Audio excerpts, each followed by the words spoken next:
네, 신고제가 나온 김에 아까 좀 다시 볼 필요가 있을 것 같습니다. 신고제 종류는 기본적으로 자기 완결적 신고가 원칙이긴 하거든요. 도달만 하면 된 거죠. 예, 카톡을 보냈는데 도달이 되는 거, 이거 지금 도달된 상황 아니잖아요. 예, 아직 카톡이 안 읽히고 있는 상황인 거잖아요.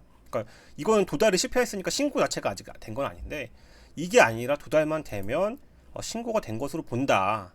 신고된다고 본다. 물론 뭐 필수적인 흠이 없어도 되고 서류, 구비서류, 형식상 요건 다 작업하는 거 정도는 필요하긴 하겠지만, 이런 것들이 문제가 없었다고 하면 사실 도달되면 그냥 신고가 된 것으로 볼 필요가 있습니다.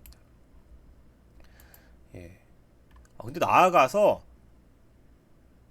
이 도달했는데 이게 안 없어지는 경우까지, 이거 없어지는, 일이 없어지는 경우까지 요구하는 경우들이 있을 수 있잖아요. 일이, 예를 들면 일이 없어지거나 아니면 일이 없어지고 난 다음에 오케이 뭐 이렇게 오는 것까지 요구할 수도 있습니다. 그런 걸 저희가 보통 행정 요건적 신고라는 표현을 쓰고 있는데요. 그러니까 수리라는 행동, 일이 없어지는 거 또는 이 카톡에 대해서 내가 읽었다라는 거 확인까지 받는 경우, 예, 그런 경우들 저희가 수리라는 표현을 쓰고 있는데, 신고는 내가 하는 거고 수리는 받는 사람이 하는 거잖아요. 예, 그렇기 때문에 결국 받는 사람이 허가하는 거랑 큰 차이가 없어질 수 있어서 사실은 이제 굉장히 현대행정법에서 굉장히 어려운 테마가 되고 있는 거죠. 분명히 허가제가 완화되면 신고제가 돼야 되는데 수리에 대해서 심사가 들어가는 이상 허가와 차이가 없어지는, 굉장히 좀 이렇게 스펙트럼이 꼬이게 되는 측면이 분명히 있습니다. 허가제에서도 마찬가지였는데, 중요한 거는 신고가, 예를 들면 신고가 다 도달이 되고, 예, 자기완결적 신고를 넘어서 행정 요건적 신고, 수리를 요하는 신고에 수리가 되면 문제가 전혀 없습니다. 뭐 이거에 대해서 배 아픈 사람이 있을 수는 있겠지만 되면 문제가 없죠. 보통은 허가도 그렇고 허가를 안 해주거나 허가를 빨리 해줘야 되는데 묵히고 있거나, 아니면 허가를 해줬다가 나중에 말 바꿔서 취소하거나, 허가를 해주긴 해주는데 내가 100을 신청했는데 50만 해주거나, 조건이나 뭐 기한을 달던지, 그러니까 나는 100을 원했는데 조금만 1분을 오던지, 아니면 그 있는 것마저도 그 후에 빼는 것이 가장 중요하잖아요. 그러니까 신고에서도 마찬가지거든요. 신고에서 중요한 논점 중에 하나는 수리를 거부한 경우, 예, 이 경우에 있어서는 거부청을 봐야 될 필요가 있지 않겠습니까? 그래서 행정 요건적 신고에서 애초에 수리가 요하기 때문에 수리를 거부한 경우도 거부처분 인정할 수 있습니다. 거부처분의 요건 자체가 애초에 신청한 행동 자체가 처분이어야 되는 거잖아요. 그러니까 수리 자체가 처분인 거니까 수리를 거부한 것도 처분이 되는 거죠. 그렇게 보면 수리를 요하지 않는 신고, 자기 연결적 신고, 도달만 하면 되는 신고에서는 신고만 있으면 끝나는 거, 신고만 있으면 끝나는 거기 때문에 도달도 필요하긴 하지만 일단은 기본적인 건 신고잖아요. 따로 뭐 수리를 요하는 것은 아니기 때문에 애초에 전제된 처분이 없단 말이에요. 하지만 그럼에도 불구하고 수리를 거부한 것으로 볼 수 있는 경우,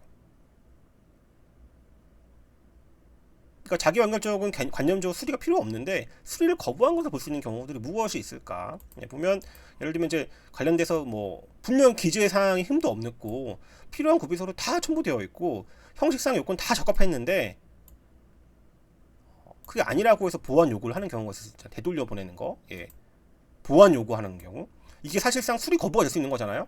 나는 다 했는데 묵힌다든지, 예, 이런 경우에 있어서는 다툴 실익이 있지 않겠습니까? 그래서 이 논리를 깨고 어떤 권리 구조의 필요성에 따라서 자기 완결적 신고에 있어서도 수리 거부한 것을 볼 수 있는 경우라고 하면 본다는 거죠. 물론 이제 이 얘기는 약간 이제 말이 안 됐었죠. 수리를 요하지, 애초에 자기 완결적 신고는 수리를 요하지 않는데 수리를 거부하는 게 말이 되느냐? 물론 그렇긴 한데 처음부터 이걸 생각하고 법을 만든 게 아니기 때문에 애매한 거죠. 그 자체 신고 자체가, 해당 법령의 신고 자체가 자기 완결적 신고인지 행정 요건적 신고인지는 판례로 밝혀지기 전까지는 사실 알기 쉽지 않단 말이에요. 처음부터 그거를 알고서 법을 만든 게 아니기 때문에.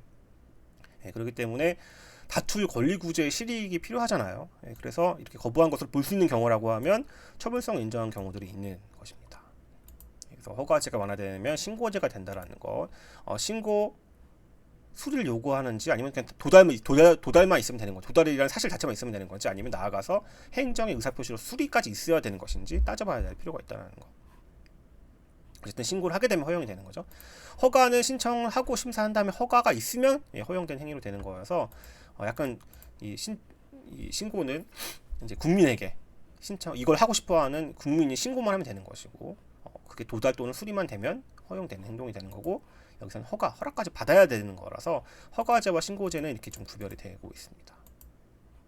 예, 그래서 특히 수리를 유화하는 신고에 있어서는, 행정요건적 신고에 있어서는 이게 허가랑 유사해지는 측면인 거죠. 수리에서의 심사가 들어가다 보니까. 그래서 이게 굉장히 어려운 점인 것 같습니다. 일단은 강의를 이것으로 이제 마쳐야 될 것 같습니다. 예, 하시고서 또 그 다음 강좌인 행정조사부터 다시 또 시작하도록 하겠습니다.